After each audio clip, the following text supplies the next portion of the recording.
Hello students, আশা করি তোমরা ভালো আছো। আমিও ভালো আছি। আমি তোমাদের ডালিয়া ম্যাম চলে এলাম আরো একটি নতুন ক্লাস নিয়ে তোমাদের সামনে। আমি তোমাদের আজকে ফোর্থ সেমিস্টার মেজর বেঙ্গলি যারা স্টুডেন্টস রয়েছে তাদের জন্য নিয়ে চলে এসেছি শাহজাহান নাটকের শেষ অঙ্ক অর্থাৎ পঞ্চম অঙ্ক।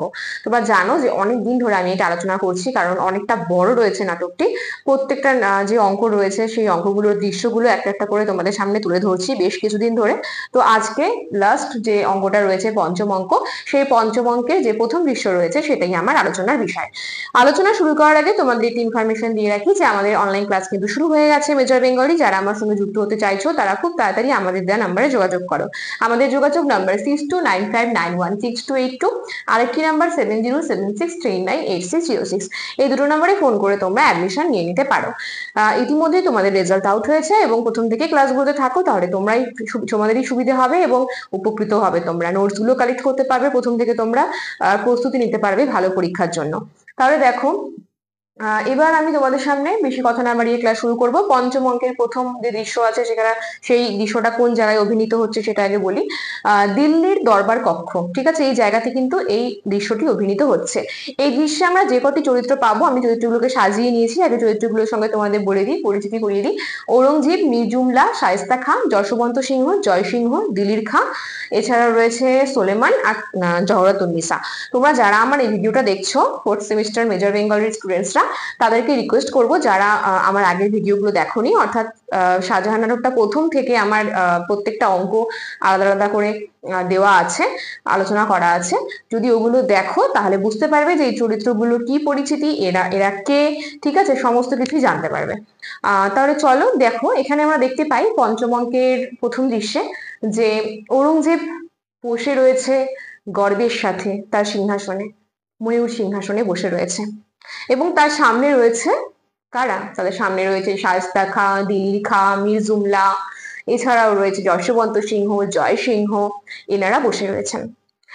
এবার এরকম একটা জায়গার মধ্যে আমাদের ঔরঙ্গজেব আলোচনা করছে যশবন্ত সিংহের সঙ্গে একটা বিষয় নিয়ে। সে বিষয়টা কি? বিষয়টা হচ্ছে এটাই যে দাঁড়ার পক্ষ নিয়ে যশবন্ত সিংহ যদি যুদ্ধ না করে তাহলে বলেছিল যে তাকে কি করবে, অনেক কিছু উপহার দেবে। তো সেই উপহার নিয়েই কিন্তু কথা হচ্ছে তার সঙ্গে, ঔরঙ্গজেবের সঙ্গে যশবন্ত সিংহের। হঠাৎ করেই সেখানে আমরা দেখতে পারি যে ঔরঙ্গজেব জিজ্ঞাসা করছে তার উজির মীর জুমলাকে, জিজ্ঞাসা করছে, আচ্ছা তুমি কি জানো সুজার খবর কি? সুজা এখন কোথায় আছে, বা তার ছেলেই বা কোথায় আছে, বাকিদের কি অবস্থা? তখন মীর জুমলা জানায়, সুজা সে তো এখন আরাকান রাজের কাছে বন্দী এবং মোহাম্মদকেও বন্দী করা হয়েছে। তারপর সে জিজ্ঞেস করলো দিলির খাঁকে যে তুমি কিভাবে সোলেমানকে বন্দী করলে?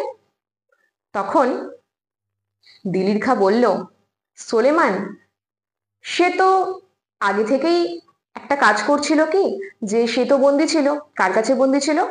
সে বন্দী ছিল হচ্ছে আমাদের সেই রাজার কাছে, যেই রাজা তাকে কিছুদিন পরেই সেখান থেকে তাড়িয়ে দিয়েছে, সে হচ্ছে পৃথ্বীরাজ সিংহ।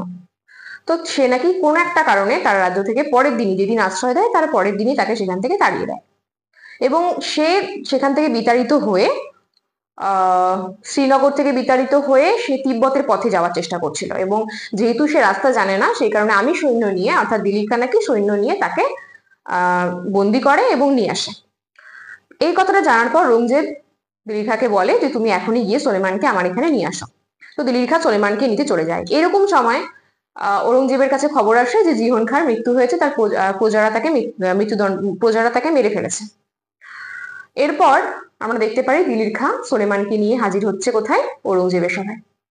ঔরঙ্গজেব সোলেমানকে বলছে, তোমার কোনো ভয় নেই, তোমার পিতার তো মৃত্যুদণ্ডটা আবশ্যক ছিল, সেই জন্য মৃত্যু হয়েছে, আমি তোমাকে অনুগ্রহ করতে পারি। তখন সোলেমান জানায় যে আমি আপনার অনুগ্রহের পদাঘাত করি, কারণ এমন অনুগ্রহের আমার কোনো প্রয়োজন নেই। যে মানুষ নিজের মায়ের পেটের ভাইকে হত্যা করতে পারে সে আমাকেও হত্যা করতে পারে, আপনি আমাকে হত্যা করুন, আপনার অনুগ্রহের আমার কোনো প্রয়োজন নেই। এটা শোনার পর ঔরঙ্গজেব রেগে গিয়ে তারও মৃত্যুদণ্ড দেয়, তার মৃত্যুদণ্ডের কথা বলে এবং সেখানে উপস্থিত হয় আরেকটা চরিত্র, সেটা হচ্ছে জয়রাতুন্নিসা। তোমরা সবাই জানো জয়রাতুন্নিসাকে, যারা আগে ভিডিওগুলো দেখেছো তারা অবশ্যই জানো, যারা দেখোনি অবশ্যই দেখো। জরতুন্নিসা এসে সুলেমানকে বলে যে তুমি যুদ্ধ করে ঔরঙ্গজেবকে হারাও এবং তাকে হত্যা করো। তখন সুলেমান জানায় হত্যা হচ্ছে অপরাধ, যদি সম্মুখ যুদ্ধের আয়োজন করা হতো তাহলে অবশ্যই আমি তার মুন্ডুটা কেটে দিতাম, কিন্তু এইভাবে আমি হত্যা করতে পারবো না, এটা অপরাধ হবে, এটা পাপ। তখন জরতুন্নিসা প্রচন্ড রেগে যায় এবং সুলেমানকে সেখান থেকে চলে যেতে বলে। বলার পরেই সে হঠাৎ করে অজ্ঞান হয়ে পড়ে যায়।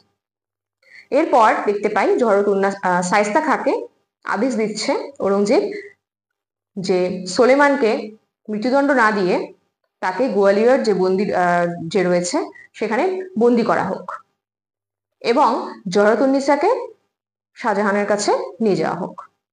এই জায়গাতে আমরা দেখতে পাচ্ছি এরকম একটা মর্মান্তিক দৃশ্য, এটা দেখতে পাচ্ছি পঞ্চম অঙ্কের প্রথম দৃশ্যে। তাহলে দেখো, আজ আমি তোমাদের সামনে আলোচনা করলাম পঞ্চম অঙ্কের প্রথম দৃশ্যে কি রয়েছে সেটা, সেই বিষয় সংক্ষেপটা। আবারও বলবো, টেক্সট বইয়ের কোনো বিকল্প হয় না। শাহজাহান নাটকটি খুব সুন্দর করে পরপর লাইনগুলো পড়ো, কোনো জায়গায় অসুবিধা হলে অবশ্যই আমাকে জানাবে এবং কমেন্ট বক্সে জানাবে যে তোমাদের কাছে আমার ক্লাস কেমন লাগলো।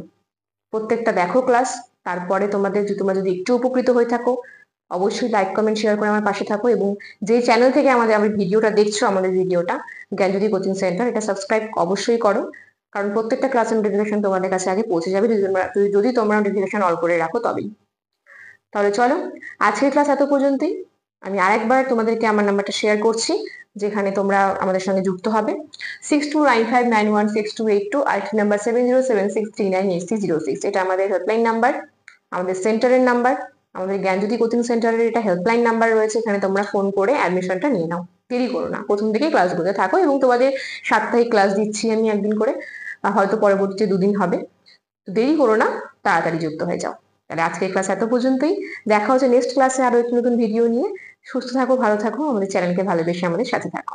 ধন্যবাদ।